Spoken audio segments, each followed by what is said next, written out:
Assalamualaikum warahmatullahi wabarakatuh. Alhamdulillah wahdah wassalatu wassalamu ala rasulillah Muhammadin ibni Abdillah wa ala alihi wa ashabihi wa mawalah. Amma ba'du fa ya ibadallah, usikum wa nafsi bitaqwallah faqad fazal muttaqun. Para bapak dan ibu jamaah salat zuhur rahimakumullah, kita bersyukur kehadirat Allah Subhanahu wa taala.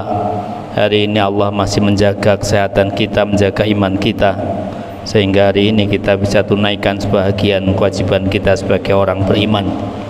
Kita berharap semoga amal kita, ibadah kita menjadi ibadah dan amal salih yang diridhai oleh Allah Subhanahu wa taala. Amin ya rabbal alamin. Siang ini akan kita baca Al-Kabiratus Sabi'ah Wasittun, dosa besar ke-67 dari kitab Al-Kabair yang ditulis oleh Imam Az-Zahabi, yaitu Al-Idrar fil Wasiyah, memaksakan dalam memberikan wasiat.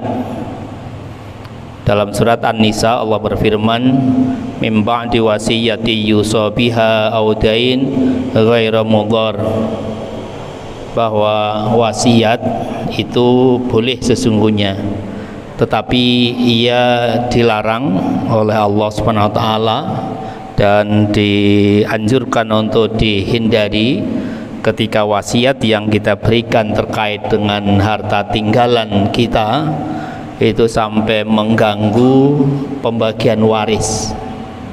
Allah telah membuat syariat bahwa harta yang ditinggalkan oleh seorang yang meninggal, yang wafat, itu dibagi kepada para ahli warisnya dengan hukum waris yang sudah ditentukan oleh Allah SWT dan dijelaskan lebih rinci dengan hadis-hadis Rasulullah SAW.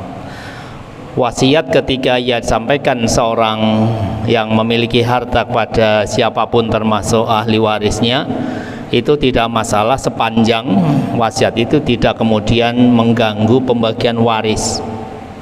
Jika wasiat itu justru dilakukan, dibuat dalam rangka menghindari pembagian harta tinggalan yang harus dibagi dengan cara waris tadi, itulah yang wasiat yang dilarang oleh Allah Subhanahu wa taala.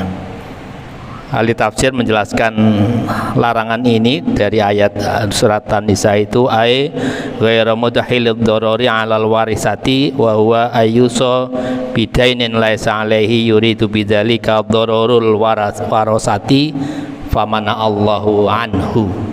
Jadi ketika wasiat itu justru dibuat oleh pemilik harta warisan, oleh orang yang meninggal itu sebelum dia meninggal tentu, itu dalam rangka menghindari hukum waris, inilah yang Allah melarangnya. Di ayat lain masih surat An-Nisa Allah juga berfirman, wasiyatan minallah wallahu alimun halim, bahwa pembagian waris dengan cara yang sudah Allah tentukan dan dijelaskan Rasulullah itu merupakan amanat, merupakan perintah dari Allah Subhanahu wa taala, karena Allah Maha tahu dan Maha bijaksana terhadap apa yang mesti dilakukan oleh hambanya.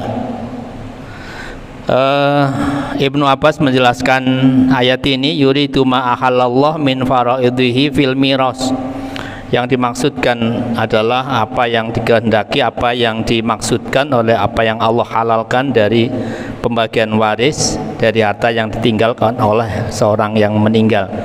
Wa may yuti'illah wa rasulahu fi sya'nil mawaris yudkhilhu jannat tajri min tahtihal anhar khalidina fiha wa dzalikal fawzul adzim wa may ya'sillah wa rasulahu fima faradallahu minal mawaris fa yadkhulun nar.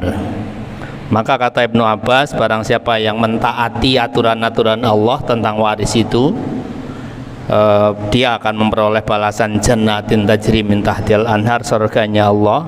Tetapi barang siapa yang justru sengaja menghindari perhitungan waris atau bahkan menentang teori-teori dan rumus waris, maka dia akan dibalas dengan yudkhilhun nar, neraka jahanam.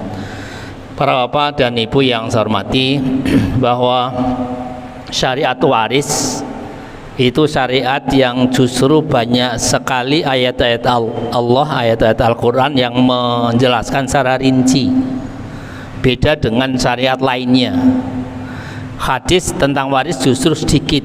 Yang banyak menjelaskan itu adalah ayat-ayat Al-Quran, sampai pembagian seorang itu dapat separuh, seorang dapat seperempat, seperenam, seperdelapan.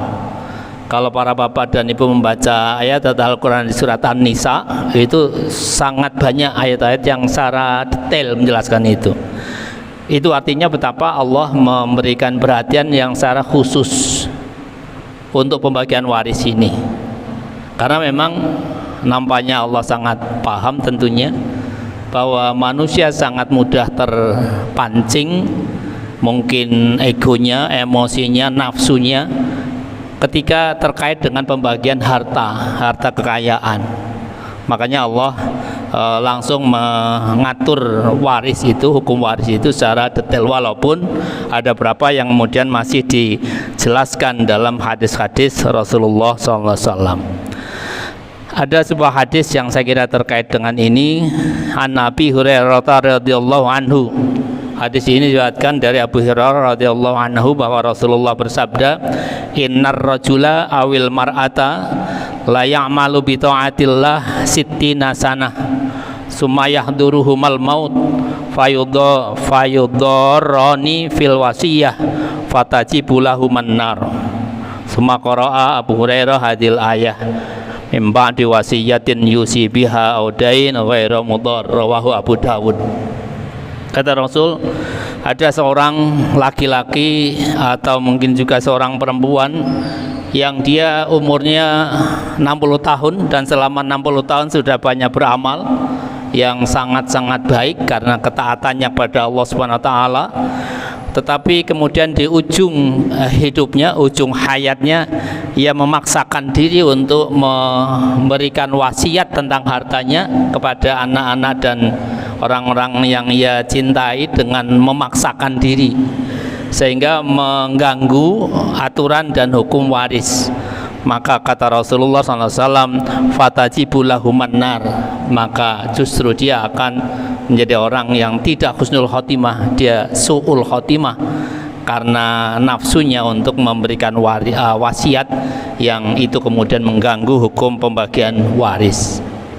Karena itulah maka sangat hati-hati, saya kira kita semuanya penting untuk sangat hati-hati ketika memang harta itu harus kita bagi dengan hukum waris yang sesuai Allah turunkan ketentuannya. Maka tidak usahlah kita mengodo-odo, memaksakan diri untuk dibagi dengan cara lain yang itu kemudian hukum waris tidak bisa diterapkan. Rasulullah SAW juga pernah bersabda, man farra bi mirasin warisin qata Allah mirasahu minal jannah. Barang siapa yang lari dari aturan waris, artinya lari dari aturan pembagian harta dengan cara waris itu, maka Allah akan memotong kesempatannya untuk masuk surga. Begitu juga Rasulullah SAW bersabda, innallaha qad a'ta kulladzi haqqin haqqahu fala wasiyata liwarisin. Sesungguhnya Allah telah memberikan hak kepada yang punya hak, maka tidak boleh wasiat itu diberikan pada orang yang berhak menerima waris. Itu saya kira para bapak dan sekalian beberapa hal yang penting untuk kita renungkan. Allah turunkan syariat terkait harta kekayaan yang tinggal seorang yang meninggal dengan ilmu waris yang bisa kita pelajari di berbagai ayat Al-Quran surat An-Nisa itu dan hadis Rasulullah dalam rangka menegakkan keadilan. Banyak hal yang mungkin secara katakanlah nafsu, cara pandang nafsu kita itu kadang menganggapnya tidak adil. Misalnya dalam hukum waris itu bagian untuk laki-laki 2 kali lipat dari anak perempuan. lidzakari mislu hadzil unsayain. Maka banyak di antara kita yang kemudian mensiasati, nah kalau begitu kita damai saja, tidak usah dibagi sesuai hukum waris, nanti tidak adil, tidak sama rata. Allah sudah tahu persis bahwa yang namanya adil itu tidak harus sama. Adil itu wad'u syai'in fi mahallih, proporsional. Kenapa anak laki-laki dapat warisnya 2 kali lipat dari perempuan? Karena dia punya tanggung jawab lebih besar dari anak perempuan.